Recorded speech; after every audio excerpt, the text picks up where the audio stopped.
ఇది చాలా చాలా సీరియస్ అయిన ఇష్యూ.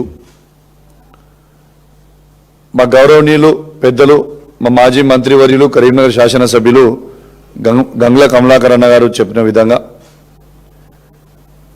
ఆనాడు నేను హుజరాబాద్ నియోజకవర్గాన్ని శాసనసభ్యుణ్ణి. వీణవంక అనేది నా సొంత గ్రామం. నేను పుట్టి పెరిగిన గ్రామం, ఆ వాడలలో తిరిగిన ఒక గ్రామం. ఆ గ్రామంలో సమ్మక్క సారక్క జాతర మా తాతలు ముత్తాతల నుంచి అవుతూ ఉంటుంది. ఆ తాతలు ముత్తాతల నుంచి అవుతున్న సందర్భంగా ఆ ల్యాండ్ ఏదైతే ఉన్నదో సమ్మక్క జాతర ల్యాండ్ కూడా మాదే ల్యాండ్. ఆ ల్యాండ్ మేము డొనేట్ చేయడం జరిగింది. డొనేట్ చేసిన తర్వాత ఆ సమ్మక్క గద్దెలు ఏవైతే మీరు అందరూ కూడా ఇవాళ చూస్తూ ఉన్నారో ఈ సమ్మక్క గద్దెలు మొత్తం కూడా దాదాపు ఈ సమ్మక్క గద్దెల్ని మీరు మొత్తము ఏదైతే ఇక్కడ చూస్తున్నారో ఈ సమ్మక్క గద్దెల్ని ఆడున్న సీసీ కావచ్చు, సమ్మక్క గద్దెలు కావచ్చు, ఆ చుట్టూ రైలింగ్ కావచ్చు, ఆ లైట్లు కావచ్చు, నా సొంత డబ్బులతోని 30 lakhs తోని 2022లో దాని డెవలప్మెంట్ నా సొంత డబ్బులతోని నేను ఆడ సమ్మక్క జాతర అద్భుతంగా కావాలని నేను డొనేట్ చేసి డెవలప్మెంట్ చేయడం జరిగింది. చేసిన తర్వాత సమ్మక్క జాతర టెంపుల్కి నేను నా కుటుంబ సభ్యులతోని దర్శనానికి పోతా అంటే ఆడికి పోయిన తర్వాత వాళ్ళు చేసిన తీరు మీ అందరు కూడా చూసిర్రు. అసలు హుజరాబాద్ ఎమ్మెల్యే క్యాంప్ ఆఫీస్ నుంచి నేను వీణవంకకి బయలుదేరుతున్న సందర్భంగా వందలాది మంది పోలీసులని పెట్టి నన్ను నా కుటుంబాన్ని అక్కడ దర్శనానికి పోవద్దు అని ఎందుకు అడ్డుకున్నారు? ఎందుకు పోలీసు వాళ్ళు మమ్మల్ని రెచ్చగొట్టిర్రు? నాతోని ఎమ్మెల్యేగా ఉన్న నా సొంత నియోజకవర్గంలో నాతోని ఒక 20-25 మంది దర్శనానికి రారా? 20-25 మంది నాతో ఉండరా? 20-25 మంది పోతే కూడా మీరు కూడా పోవద్దు అని అందరినీ కూడా ఆపినా సరే. తర్వాత పంపించిరు. పోయిన తర్వాత అక్కడ వీణవంక గ్రామంలో మా నాన్నగారు ఆ భూమిని దానం చేస్తారు. మా తల్లిదండ్రులు 75 సంవత్సరాలు మా తల్లిదండ్రులని రోపు పెట్టి నూకేసి హౌస్ అరెస్ట్ చేయాల్సిన అవసరం ఏమొచ్చింది మా పేరెంట్స్ని అని నేను అడుగుతా ఉన్నాను. వీళ్ళు హౌస్ అరెస్ట్ చేసిరని నేను ఆడికి అసలు దర్శనానికే పోవద్దు అనుకున్నా, కానీ వీళ్ళు మా పేరెంట్స్ని హౌస్ అరెస్ట్ చేసిర్రు అనగానే హౌస్ అరెస్ట్ ఎట్లా చేస్తారు మా పేరెంట్స్ని దర్శనం పోకుండా అని నేను డైరెక్ట్ గద్దెల దగ్గరికి పోయిన ఉన్నా. గద్దెల దగ్గరికి పోయింది ఎవరు?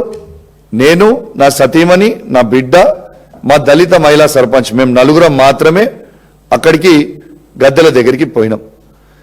నిన్న గద్దెల దగ్గరికి పోయిన తర్వాత ఏ తీరు వందలాది మంది పోలీసు వాళ్ళని పెట్టి ఏ తీరు నన్ను ఎత్తుకపోయినరో, అసలు నా సతీమణికి ఏం సంబంధం రాజకీయాలు? నా సతీమణిని ఏ విధంగా గుంజుకపోయినరో మీ అందరు చూసిండ్రు. నా చిన్న మైనర్ బిడ్డని కూడా ఏ విధంగా గుంజుకపోయినరో మీ అందరు కూడా చూసిండ్రు. దీనికి అంత కారణం రేవంత్ రెడ్డి గారు పోలీసు వాళ్ళకి ఆదేశించి బీఆర్ఎస్ పార్టీ ఎమ్మెల్యేగా నేను గట్టిగా నిలబడి కేసీఆర్ గారి నాయకత్వంలో వారు ఇచ్చే 6 గ్యారెంటీలు 420 హామీలను వాళ్ళు చేసే స్కాములు అన్నీ కూడా గట్టిగా నిలదీస్తున్నా, ప్రశ్నిస్తున్నా. కాబట్టి ఈయనని ఇబ్బంది పెట్టండి, ఈయనని పోనీయొద్దు, ఈయనను అవమానపరచండి, ఎన్ని కేసులు పెట్టినా ఆయన లొంగుతలేడు, ఇలా కుటుంబ సభ్యులను కూడా ఇబ్బంది పెట్టండి అని రేవంత్ రెడ్డి గారి ఆదేశాల మేరకు ఇలా కరీంనగర్ సిపి గారు, హుజరాబాద్ ఏసీపీ గారు, జమ్మికుంట రూరల్ సిఏ గారు ఆ రోజు వివరించిన తీరు మీరు చూసిండ్రు. అంతా అయిపోయింది.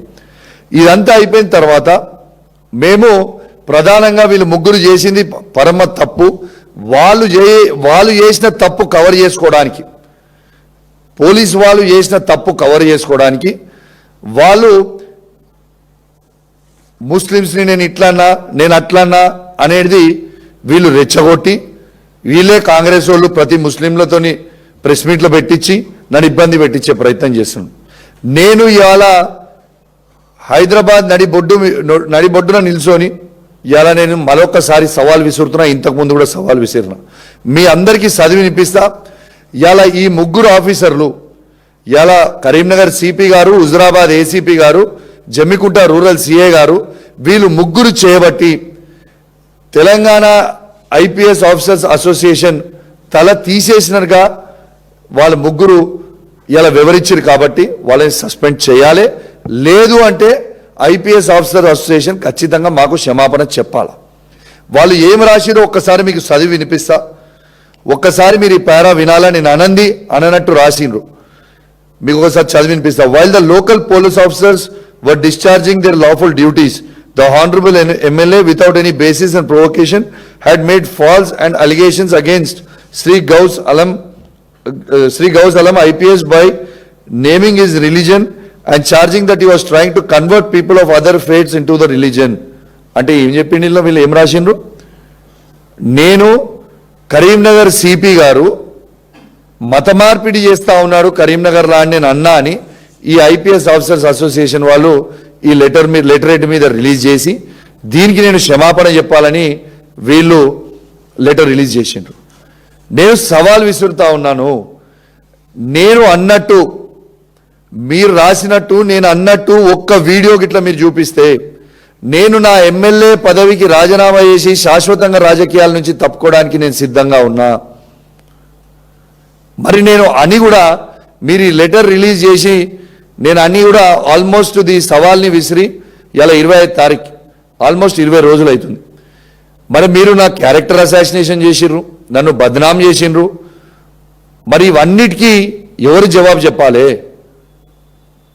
20 రోజులైంది. మరి మీరు రాసిన లెటర్ మీద మీరు కట్టుబడి ఉండాలి కదా. ఏది మరి మీ వీడియో లేది అని నేను గట్టిగా అడుగుతా ఉంటే, మీడియాలలో అడుగుతా ఉంటే ఆశ్చర్యం కలుగుతా ఉంది. ఈ కేసునట సిఐడికి ఇచ్చారు. సిఐడి ఎంక్వైరీ అట. సిఐడి ఎంక్వైరీలో నాకు అలా ఉన్న పోలీస్ ఆఫీసర్సే చెప్పారు. వీళ్ళు విచారణకు వచ్చిన పోలీస్ ఆఫీసర్సే నా మిత్రులు వెల్విషర్స్ నాకు ఫోన్ చేసి చెప్పడం జరిగింది. వీళ్ళు సిఐడికి ఫైలు ఒక వారం 10 రోజుల క్రితం సిఐడి ఎస్పీ గారిని కలిసి డిఎస్పీ గారిని కలిసి వీళ్ళు ఇచ్చిన ఫైల్లో నేను సిపి గారిని పాకిస్తాన్ నుంచి వచ్చినావు అని నేను అన్నా అని దాంట్లో రాసి వీళ్ళు సిఐడికి సబ్మిట్ చేసిండ్రు. సిఐడి వాళ్ళు అన్నారు మరి మీరు ఇట్లా రాసిర్రు, మరి అన్న దాంట్లో వీడియో అయినా చూపించాలి, చూపించకపోతే చాలా కష్టమవుతుంది, మరి ఇట్లాంటివి మనం ప్రూవ్ చేయలేము, ఎట్లా ప్రూవ్ చేస్తాము కాంది అనేది సిఐడి ఆఫీసర్స్ అన్నారు. అన్న తర్వాత ఎస్పీ గారు ఆడున్న సిఐడి డిఎస్పీ గారు కూర్చొని వీళ్ళు ఒక 10 days దీన్ని ఎట్లా చేద్దామని స్కెచ్ చేసి ఆడికి పోయి అసలు ఈ సిపి ఏసీపీ సిఏఏ దొంగలు అంటున్నా నేను. ఆ దొంగల దగ్గరికే పోయి వాళ్ళని పిలిచి అక్కడ గద్దెల దగ్గర దేవుని గద్దెల దగ్గర ఆ సిఐని పిలిచి ఎంక్వైరీ చేసిండు. ఆ సిఐ కూడా ఎంత తప్పుడు సమాచారము ఇక్కడ నుంచి పైన సిఐడి ఆఫీసర్ అయిన సిఐడి డిఎస్పీ గారికి ఇస్తున్నాడంటే ఆ వీడియో కూడా మీకు ప్లే చేస్తాం, మీ గ్రూప్లో లేస్తాం. మళ్ళా ఆయన ఏమని చెప్తుండు? కౌశిక్ రెడ్డి గారు హుజురాబాద్ ఎమ్మెల్యే క్యాంప్ ఆఫీస్ నుంచి 50 మందితోని ఆయన వచ్చిండి ఇడికి, కానీ మేము ఉట్టి వాళ్ళు 4గురినే లోపలికి అలౌ చేసినాము, 50 మందిని మొత్తం మేము బ్యారికేడ్లు పెట్టి ఆపినామని చెప్తా ఉన్నాడు. ఇది శుద్ధ అబద్ధము. ఆ రోజు పోలీసు వాళ్ళు మొత్తము సీసీటీవీ ఫుటేజ్లు అడుగున కెమెరాలు పెట్టిండ్రు. నేను మళ్ళా సవాల్ విసురుతున్నా. నేను 50 మందితో పోయినట్టు మీరు చూపించగలిగితే ఒక్క వీడియో క్లిప్పింగ్ ఆ రోజు నేను దిగినప్పుడు, మళ్ళా చెప్తున్నా నా ఎమ్మెల్యే పదవికి నేను రాజీనామా చేస్తా, లేకపోతే మీ ఆఫీసర్లు అందరూ కూడా ముక్కు భూమికి రాకి తప్పైందని క్షమాపణ చెప్పాలి. దయచేసి సిఐడి డిఎస్పీ గారిని మీడియా ద్వారా మిమ్మల్ని నేను కోరుతా ఉన్నాను సార్, మీరు నాకు నోటీస్ ఇస్తే తప్పకుండా మీకు కూడా వచ్చి నేను ఎక్స్ప్లెయిన్ చేస్తా. నిన్న మీకు స్వయంగా మీకే సిఐ గారు చెప్తా ఉన్నారు 50 మందితో కౌశిక్ రెడ్డి వచ్చిండు అని ఆయన చెప్తుండు. మరి మీరు సిఐ గారిని మీరు అంటున్నారు, కేవలం అక్కడ మాత్రం వాళ్ళ ముగ్గురు ఆ దళిత మహిళా సర్పంచ్ 4గురే నాకు కనబడుతున్నారని మీరు అంటున్నారు. లేదు సార్ మేము మొత్తం బ్యారికేడ్లు పెట్టి మేము ఆపినామని నేను అంటుండు. నేను ఆడికి వచ్చింది కేవలం నేను, నా వైఫ్, నా డాటరు, మా దళిత మహిళా సర్పంచ్ కూడా తర్వాత వచ్చిండ్రు, నా పైలట్ ఎస్కాట్, నా మూడు వెహికల్స్ తప్పితే, నా స్టాఫ్తో తప్పితే ఇంకొక మనిషి కూడా నాతో అక్కడికి రాలేదు. అసలు నన్ను ఆ విధంగా మీరు వాళ్ళు చెప్పేది ఎంత క్లియర్గా ఈ ఆఫీసర్స్ మిమ్మల్ని తప్పుతో పట్టిస్తున్నారు అనేది ఇది ఒక ఎవిడెన్సు. ఆ రోజు సీసీటీవీ ఫుటేజ్లు ఉన్నాయి కదా, మీరు ఇది ఒక్క ఫుటేజ్ తీసి మీరు ఎంక్వైరీ చేయండి, ఆ ఫుటేజ్ చూపించమని అడగండి వాళ్ళని. రెండోది, అసలు ఆఫీసర్ని ఎంక్వైరీ చేస్తా అని చెప్పి వీణవంక పోలీస్ స్టేషన్లో ఈ సిఐడి ఆఫీసర్లు కూర్చుంటారు. ఆ వీణవంక పోలీస్ స్టేషన్ లోపల హుజురాబాద్ ఏసీపీ గారు అలానే ఉంటారు, జమ్మికుంట రూరల్ సిఐ అలానే ఉంటారు. మరి ఈ దొంగల్నే పెట్టుకొని మీరు పక్కన కూర్చొని ఎంక్వైరీ చేస్తే ఇదేం ఎంక్వైరీ? వాళ్ళ మీదనే నేను చేసే అలిగేషను, వాళ్ళే దొంగలని నేను చెప్తున్నా. మరి మీరు ఆ దొంగల్ని పక్కన పెట్టుకొని ఎంక్వైరీ చేస్తే ఇదేం ఎంక్వైరీ? అంటే మొత్తము మ్యాచ్ ఫిక్సింగ్ చేసుకొని ఇలా ఈ ఏసీపీ గారు పెట్టిన భోజనము, ఈ జమ్మికుంట రూరల్ సిఐ గారు పెట్టిన భోజనము ఆ పోలీస్ స్టేషన్లో చేసి వీణవంక పోలీస్ స్టేషన్ నుంచి మళ్ళీ స్ట్రేట్గా హుజురాబాద్ ఏసీపీ గారి ఇంటికి పోయి ఆడింట్లో కూర్చొని చాయ్ కాఫీలు తాగి ఆడ ముచ్చట పెట్టుకొని వాళ్ళని వీళ్ళని పిలిచి మీరు ఇట్లనే చెప్పాలి కానిస్టేబుల్ అని, మీరు ఇట్లా అన్నాడు కౌశిక్ రెడ్డి అని చెప్పాలని ఆ రోజు వచ్చిన కానిస్టేబుల్తో మీరు చెప్పించే ప్రయత్నం చేస్తూ ఉన్నారు. అసలు ఈ వ్యవస్థ ఎటుపోతుంది? ఏమి చేయాలనుకుంటున్నారు?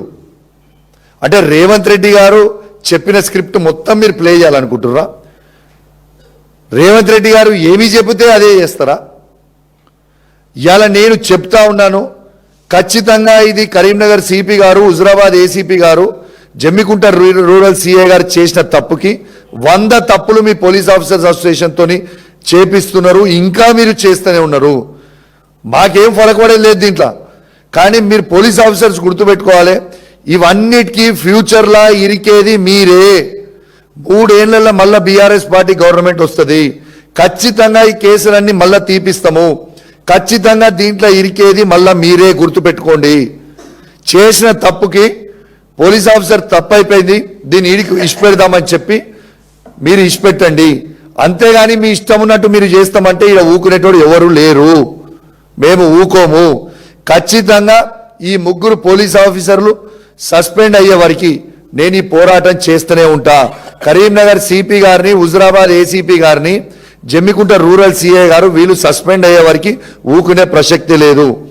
దీంతో పాటు ఈ హుజురాబాద్లో జమ్మికుంట రూరల్ సిఐ గారు, హుజురాబాద్ ఏసీపీ గారు, కరీంనగర్ సిపి గారు ఏ విధంగా కరప్షన్ చేస్తూ ఉన్నారో, వాళ్ళ ఏజెంట్స్ పేర్లు, వాళ్ళు ఎవరితోని డబ్బులు వసూలు చేస్తుర్రు, ఇలా ఏ క్వారీల దగ్గర నుంచి ఎన్ని పైసలు వసూలు చేస్తుర్రు, ఇలా పిటిషనర్లు ఎవరెవరు పిటిషనర్లు వస్తే ఆ పిటిషనర్లు భార్య భర్త పంచాయతీలలో కూడా రక్తం పీల్చుతున్నారో అవన్నీ కూడా మీరు తీసుకున్న డబ్బులు ఎవరి దగ్గర డెలివరీ అయినాయి, ఏమైనాయి చాలా త్వరలోనే కరీంనగర్ హెడ్ క్వార్టర్లోనే కూర్చొని, కరీంనగర్ హెడ్ క్వార్టర్లోనే సిపి గారి ఏమేం చేసిర్రు, ఏసీపీ గారు ఏం చేసిర్రు, సిఏ గారు ఏం చేసిర్రు మొత్తం ఎవిడెన్స్తో సహా బయట పెడతా చాలా త్వరలోనే. అన్ని ఎవిడెన్స్లు కూడా నా దగ్గర ఉన్నాయి. ఖచ్చితంగా ఎవిడెన్స్ కూడా తీపిచ్చి బయట పెట్టబోతా ఉన్నాను. మీకు అసలు ఈ గవర్నమెంట్ అనేది నాకు ఒక పెద్ద డౌట్ ఉంది. ఆ సమ్మక్క జాతర కూడా నేను చేస్తా అని ఏనాడు నేను అనలే. మా తాతల ముత్తాతల నుంచి వచ్చిన నేను అడిగింది ఏంటి, ఎండోమెంట్ డిపార్ట్మెంట్ అనేది ఆ జాతర నిర్వహించాలి. ఎండోమెంట్ డిపార్ట్మెంట్ జాతర నిర్వహిస్తే వచ్చే భక్తులకి సౌకర్యాలు ఎక్కువ ఉంటాయి, వాళ్ళకి అద్భుతంగా సౌకర్యాలు చేయగలుగుతారు గవర్నమెంట్ అయితే అనేది నా ఆలోచనతోని.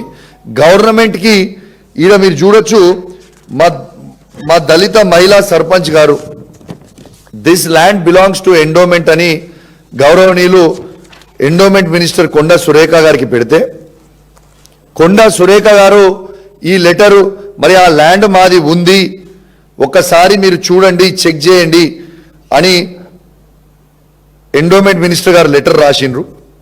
ఇది లెటర్. ఆ లెటర్ బేస్ చేసుకొని మా కరీంనగర్ ఏసీ గారు 1294 సర్వే నంబర్లో మా ఎండోమెంట్ ల్యాండ్ ఉంది, ఈ ల్యాండ్ ఎక్కడ ఉన్నదో ఒకసారి మాకు డిమార్కేట్ చేసి చూపియండి అని ఎండోమెంట్ డిపార్ట్మెంట్ ఏసీ గారు వీణవంక ఎంఆర్ఓ గారికి పెట్టిండ్రు. అది బేస్ చేసుకొని వీణవంక ఎంఆర్ఓ గారు సర్వే చేయించి ఈ పూర్తి survey sketch map, endowment land ఎక్కడ ఉంది, ఆడ ఏ టెంపుల్ ఎక్కడ ఉంది అనేది క్లియర్గా అఫీషియల్గా తను సర్వే చేయించి ఎంఆర్ఓ గారు ఇలా సర్వే చేయించి ఇది మీ ల్యాండ్ ఇక్కడ ఉందని డిమార్కేట్ చేసి ఎంఆర్ఓ గారు అఫీషియల్గా లెటర్ రాస్తారు. ఈ ల్యాండ్ వాళ్ళ ప్రైవేట్ వాళ్ళది కూడా కాదు. ఈ ల్యాండ్ 2009లోనే ఇది ఎండోమెంట్ 43 రిజిస్టర్. ఇది ఈ 43 రిజిస్టర్లో ఇది 2009లోనే 2008లోనే ఎండోమెంట్ ల్యాండ్కి వీళ్ళు డొనేట్ చేసిండ్రు అనేది ల్యాండ్ ఇచ్చిండ్రు. దీంట్లో ఆనాడు ఆయన మిస్టేక్ ఏంటంటే సర్వే నంబర్ అనేది వాళ్ళు ఎక్కియలేదు అంతే, 1294 అని. ఆ బేస్ చేసుకొని వీళ్ళు ఇబ్బంది పెడతా ఉన్నారు. ఈ ఎంఆర్ఓ గారు ఈ రిపోర్ట్ ఇచ్చిర్రని కలెక్టర్ గారికి రేవంత్ రెడ్డి గారు ఫోన్ చేసిండ్రని ఆ ఎంఆర్ఓ గారిని నిమిషాల మీద రిపోర్ట్ ఇచ్చినందుకు ట్రాన్స్ఫర్ చేసిరు. ఉన్నది ఉన్నట్టు ఎంఆర్ఓ గారు యాడ ఏం ఫేవర్ లేదు, దాంట్లో ఫేవర్ చేసేది ఏం లేదు. టోటల్ ఇక్కడ పెద్దమ్మ టెంపుల్ ఉన్నది, ఇక్కడ మడేలే స్వామి టెంపుల్ ఉన్నది, ఇక్కడ లక్ష్మీదేవి టెంపుల్ ఉన్నది, ఇక్కడ సమ్మక్క జాతర గద్దెలు ఉన్నాయి అని చూయించినందుకు ఎంఆర్ఓ గారిని నిమిషాల మీద ట్రాన్స్ఫర్ చేస్తారు. అసలు వీరు గవర్నమెంట్ భూములని కాపాడుకునే సొయ్యి ఉన్నదా లేదా ఈ గవర్నమెంట్కి, లేకుంటే ప్రైవేటు వ్యక్తులకి వత్తాసు పలుకుతారా ఈ గవర్నమెంట్? అసలు ఏం చేస్తున్నారు? ఇదంతా కూడా మీరు గమనించాలి. ఇలా సిఐడికి వేసింది కూడా పూర్తి మ్యాచ్ ఫిక్సింగ్ సెటప్ చేసి అలా పాకిస్తాన్ నుంచి సిపి వచ్చిండని నేను అన్నా అని అనంది అన్నా అన్నట్టు క్రియేట్ చేసి ఆడబెట్టి దాన్ని ప్రూవ్ చేసే ప్రయత్నం చేస్తూ ఉన్నారు. పూర్తిగా చిత్త అబద్ధము. ఇంకోటి కూడా చెప్తా ఉన్నాను, ఇలా మైనారిటీ ఇలా ముస్లింస్ల మీద నా మీద వీళ్ళు చేసిన మొత్తం ఎలిగేషన్ కూడా మీ అందరు కూడా మరోసారి చెప్తా ఉన్నాను. ఇలా మొన్న మున్సిపల్ ఎన్నికలలో నా హుజురాబాద్ నియోజకవర్గంలో 2 మున్సిపాలిటీలు ఉంటాయి, జమ్మికుంట మున్సిపాలిటీ, హుజురాబాద్ మున్సిపాలిటీ. జమ్మికుంట మున్సిపాలిటీలో బీఆర్ఎస్ పార్టీ గెలిచింది. హుజురాబాద్ మున్సిపాలిటీలో వీళ్ళు దొంగగా వేసినా దొంగ ఓట్లేసి గుద్దుకున్నారు, ఆడ సరే కాంగ్రెస్ పార్టీ గెలిచింది. ఇలా జమ్మికుంట మున్సిపాలిటీలో బీఆర్ఎస్ పార్టీ గెలిచిన దగ్గర SC general chairman SC general చేసిన ఇలా ముస్లింస్లని ఇలా వైస్ చైర్మన్గా సీనియర్ కౌన్సిలర్ ఉన్నప్పటికీ కేసీఆర్ గారి నాయకత్వంలో ముస్లింలకి అవకాశం ఇవ్వాలని ఇలా ఒక ముస్లింని ఇలా వైస్ చైర్మన్గా మేము జమ్మికుంటలో బీఆర్ఎస్ పార్టీ పక్షాన మేము ఇచ్చినాం. మరి ఇదే హుజురాబాద్లో కాంగ్రెస్ పార్టీ గెలిచింది కదా, అక్కడ కూడా ఒక సీనియర్ కాంగ్రెస్ నాయకుడు ఖలీద్ అని కాంగ్రెస్ పార్టీలో గెలిచింది కదా, తను కూడా వైస్ చైర్మన్ అడిగింది కదా. మరి అక్కడ వీళ్ళు ముస్లింలకి వైస్ చైర్మన్ ఎందుకు ఇవ్వలేదు? మరి అలా ముస్లింస్ మీద ప్రేమ ఉన్నది కేసీఆర్ గారి నాయకత్వంలో మాకా, ఎలక్షన్ల కోసం వాడుకునే ఈ కాంగ్రెస్ పార్టీగా ఒక్కసారి దయచేసి ప్రజలు కూడా ముస్లింస్ కూడా అందరూ కూడా ఆలోచన చేయాలని మీ అందరూ కూడా విజ్ఞప్తి చేస్తా ఉన్నాను. ఖచ్చితంగా ఈ 3 ఆఫీసర్ల మీద ఖచ్చితంగా చర్యలు తీసుకోవాలి. ఈ సిఐడి ఆఫీసర్ల మీద కూడా మాకు నమ్మకం లేదు, ఎందుకంటే వీళ్ళందరూ బ్యాచ్మేట్స్ ఉండి వాళ్ళ దాంట్లో వాళ్ళే కూర్చొని అంతా సెట్టింగ్ చేసుకుంటా ఉన్నారు. ఇలా సిట్టింగ్ సుప్రీంకోర్టు జడ్జితోని ఇలా ఈ విచారణ జరపండి, ఖచ్చితంగా జరపండి. ఏ ఎంక్వైరీకైనా నేను సిద్ధంగా ఉన్నా. నిన్న సిఐడి ఆఫీసర్లు వచ్చింది కూడా సాటికి ఎంక్వైరీ చేసుడైంది. మీరు వచ్చిరు కదా, వీణవంక గ్రామ పంచాయతీలో సిఐడి ఆఫీసర్లు కూర్చోండి, వీణవంక గ్రామ పంచాయతీ ప్రజల్ని మొత్తం పిలవండి, ప్రజల్ని అడగరాదుండి ఆడ ఏం జరిగిందో, ఈ పోలీస్ ఆఫీసర్లు ఏం చేసిర్రో ప్రజలు మొత్తం మీద మీకు వివరించి చెప్తారు కదా. ఖచ్చితంగా నేను ఈ పోలీస్ ఆఫీసర్ని ఇప్పుడు సిఐడి కూడా చేసిరు కదా, అక్కడ ఉన్న ఫుటేజ్లు మొత్తము మీరు రిలీజ్ చేయాలి. ఒకటి నేను 50 మందితో పోయిన అన్న ఫుటేజ్, రెండోది మీరు లాఠీ చార్జులు భక్తుల మీద మీరు లాఠీ చార్జ్ ఎందుకు చేసిర్రు వీణవంకలో, ఆ లాఠీ చార్జ్ని మీరు ఎందుకు దాచిపెడతా ఉన్నారు, ఆ లాఠీ చార్జ్ అయిన వీడియోలు ఎవరిని తీయకుండా వచ్చిన దర్శనం చేసుకోవాల్సిన భక్తుల మీద ఇష్టం ఉన్నట్టు ఇంతింత పెద్ద కట్టలు పెట్టి కొడితే ఒక్కొక్కరు కింద పడిపోయినరు. లాఠీ చార్జ్ చేయాల్సినంత అవసరం ఏమున్నది? దీనికి కారణమైన వాళ్ళు ఎవరు? ఈ పోలీస్ ఆఫీసర్లు ఎందుకు కొడతారు ప్రజల్ని? వచ్చిన భక్తులు దర్శనం చేసుకోవడానికి వస్తే భక్తులను ఎందుకు కొట్టిండు? ఆ ఫుటేజ్ తీరి మీరు నన్ను తీసుకుపోయి అరెస్ట్ చేసిన తర్వాత విదిన్ 5 minutes నన్ను అరెస్ట్ చేసి తీసుకుపోయిన 5 minutes ఒక 20-30 నిమిషాలు బీభత్సమైన లాఠీ చార్జ్ చేసిరు వీణవంకలో. ఇది వాస్తవం కాదా? ఇది గ్రామ పంచాయతీలో మీరు సిఐడి ఆఫీసర్ గారు మీరు గ్రామ పంచాయతీలో కూర్చోబెట్టుకొని వీణవంక మండల ప్రజలందరినీ పిలువండి, వీణవంక మండలంలో ఉన్న గ్రామ పంచాయతీలో ఉన్న ప్రతి ఒక్కరిని పిలువండి. ఈ భయప్రాంతులని మా వీణవంక మండల ప్రజలు దర్శనం చేసుకోకుండా, వీణవంక మండల ప్రజలు దర్శనం చేసుకోకుండా, హుజురాబాద్ నియోజకవర్గం నుంచి భక్తులు దర్శనం చేసుకోకుండా, కరీంనగర్ జిల్లా నుంచి చాలా మంది ఇటు మానకొండూరు కావచ్చు, ఇటు కేశవపట్నం కావచ్చు, ఇటు సైదాపూర్ నుంచి కావచ్చు, కరీంనగర్ నుంచి కావచ్చు, చాలా మంది మా వీణవంక జాతరకి దర్శనానికి వస్తారు. వాళ్ళందరి మీద భయప్రాంతులకి మీరు ఎందుకు గురి చేసిర్రు? లాఠీ చార్జ్ ఎందుకు చేసిండ్రు? ఏంది కారణం లాఠీ చార్జ్ చేయనికే? భక్తుల మీద లాఠీ చార్జ్ ఎందుకు చేస్తుండ్రు? ఇలా ఒక వ్యక్తి కోసం నిర్వహిస్తురా మీరు? అది ఇలా ప్రజల కోసం నిర్వహిస్తున్నారా? ఏం నిర్వహిస్తున్నారు? ఇలా వాళ్ళు చెప్పేది ఏంటిది? ప్రతిసారి వాళ్ళు చెప్పేది ఏంటిది? ఒకటే మాట చెప్తా ఉన్నారు, ఆ ల్యాండ్ వాళ్ళదని కూడా చెప్తా ఉన్నారు. ఆ ల్యాండ్ వాళ్ళది కూడా కాదు, అది కూడా మీకు కూడా చూపిస్తా. అసలు వీళ్ళు చేసే, నేను ఉట్టిగా గాలి ముచ్చట్టు మాట్లాడుతున్నాను, ఇన్ని రోజులు మాట్లాడొద్దు అనుకున్నాను కానీ మాట్లాడుతున్నాను. ఇది 1960లో కోర్టు కాంప్రమైజ్ ఆర్డర్ 1 to 10 ఇలా మొత్తం ఉన్నాయి. 1 to 4 మా కుటుంబం, 5 to 10 వాళ్ళ కుటుంబం. ఈ 4 acres ఆ 16 గుంటాస్లో 50% ల్యాండ్ వాళ్ళది, 50% ల్యాండ్ మాది. ఆన్ రికార్డ్స్లో ఆ ల్యాండ్ని మేము డొనేట్ చేసేసినాం కాబట్టి ఆన్ రికార్డ్స్లో మేము ఎక్కించుకోలేదు. ఈ కాంప్రమైజ్ ఆర్డర్ మొత్తం కూడా ఉంది, మీ అందరు కూడా మళ్ళీ వాట్సాప్లో కాపీ పంపిస్తాను. అయినా ఇది ఆ ల్యాండ్ పంచాయతీ కాదు. అసలు గవర్నమెంట్ ఆర్గనైజ్ చేయాల్సింది. అసలు కోర్టులో ఎండోమెంట్ డిపార్ట్మెంట్ ఎట్లా గివప్ చేస్తారు ప్రైవేట్ వ్యక్తికి? ఎన్నో సంవత్సరాల నుంచి ఆడ ఎండోమెంట్ డిపార్ట్మెంట్ చేస్తూ ఉంది. ఆ ఎండోమెంట్ డిపార్ట్మెంట్కి కాంట్రిబ్యూషన్ కూడా వాళ్ళ నుంచి వచ్చే డబ్బు కూడా కడతా ఉన్నారు. మరి ఇవన్నీ బంద్ చేసి ప్రైవేట్ వ్యక్తులకు వత్తాల్సి పలకాల్సిన అవసరం ఏముంది గవర్నమెంట్? అంటే కేవలం లుచ్చా పనులు, వాళ్ళ నుంచి వచ్చిన డబ్బులు ఎత్తుకపోవడానికి, దొంగతనాలు చేయడానికి, ఆ హుండీలో వచ్చిన భక్తుల డబ్బుల్ని దొంగతనాలు చేయడానికి తప్పితే ఇంకేదైనా ఉన్నదా దీంట్లో? ఇవాళ ఖచ్చితంగా నేను ఆ సిఐడి ఆఫీసర్ని కూడా నేను డిమాండ్ చేస్తా ఉన్నాను. మీకు నిజంగా ఎంక్వైరీ నీతి నిజాయితీగా చేస్తారంటే మీరు డేటు టైము బహిరంగంగా పెట్టి ఆడ ఎంక్వైరీకి మీరు రండి. ప్రజల్ని పిలుచుకోకుండా మీరు ఆ దొంగ అయిన హుజరాబాద్ దొంగ ఏసీపీని, ఆ జమ్మికుంట రూరల్ అయిన దొంగ సిఐని కూసబెట్టుకొని మీరు ఎంక్వైరీ చేస్తుంటే అది ఏం ఎంక్వైరీ? అది ఎంక్వైరీ అయితే వాళ్ళు నిజాలు చెప్తారా? చెప్పనిస్తారా నిజాలడా? వాళ్ళ ఇంటికి మీరు ఎట్లా పోతారు? గౌరవ డీజీపీ గారు ప్లీజ్ నేను ఒక్కటే మిమ్మల్ని డిమాండ్ చేస్తా ఉన్నాను. మీరు సిఐడికి పంపించిన సిఐడి ఆఫీసరు హుజరాబాద్ ఏసీపీ గారు పెట్టిన భోజనము, హుజరాబాద్ ఏసీపీ గారు పెట్టిన టీ కాఫీలు అన్ని దాగి ఆడ ఏం ఎంక్వైరీ చేస్తాడు? హుజరాబాద్ ఏసీపీ గారు ఇంట్లో కూర్చొని ఆ ఏసీపీఏ మనం దొంగ అని చెప్తున్న తర్వాత ఆ ఏసీపీ గారు ఇంట్లో కూర్చొని ఏం ఎంక్వైరీ చేసినట్టు? బహిరంగంగా ఎంక్వైరీ చేయాలి. ఏ ఎంక్వైరీకైనా నేను సిద్ధంగా ఉన్నా. ఖచ్చితంగా మాది నీతి నిజాయితీగా ఉంది. ఇవాళ వాళ్ళు తప్పు చేశారు కాబట్టి ఆ ముగ్గురు ఆఫీసర్లు తప్పు చేసిన దాన్ని సర్వం కప్పుకునే ప్రయత్నం చేసుకుంటా ఉన్నారు. దయచేసి మీ పోలీస్ ఆఫీసర్స్ అందరూ కూడా బలి కావద్దు. కొంతమంది ఆఫీసర్స్ మాత్రమే, ఈ ముగ్గురు ఆఫీసర్స్ మాత్రమే ఈ విధంగా వ్యవహరిస్తూ ఉన్నారు కాబట్టి దయచేసి ప్రతి ఆఫీసర్ కూడా దీన్ని గమనించాలని విజ్ఞప్తి చేస్తూ, ఇప్పటికైనా మీరు చేసిన తప్పుని రెక్టిఫై చేసుకోవాలని ఐపీఎస్ ఆఫీసర్స్ అసోసియేషన్ ని కూడా నేను డిమాండ్ చేస్తా ఉన్నాను. ఆ అసోసియేషన్ కి ప్రెసిడెంట్ కూడా శివధర్ గారే ఉన్నారు, శివధర్ రెడ్డి గారే డీజీపీ. మరి ఇప్పుడు కన్నా మీ తప్పుని రెక్టిఫై చేసుకొని ఇలా క్షమాపణ చెప్పి మా తప్పు అయిపోయింది, రేవంత్ రెడ్డి గారు చెప్తే మేము చేయాల్సి వచ్చిందని చెప్పి దీన్ని లెటర్ విడుదల చేయండి, దీన్ని ఓపెన్గా ఇది క్లోజ్ చేద్దాం. లేదు అంటే ఎంత దూరమైనమైనా మంచిదే. ఖచ్చితంగా ఈ ముగ్గురు ఆఫీసర్లు సస్పెండ్ అయ్యే వారికి మాత్రం ఊరుకునేది లేదు.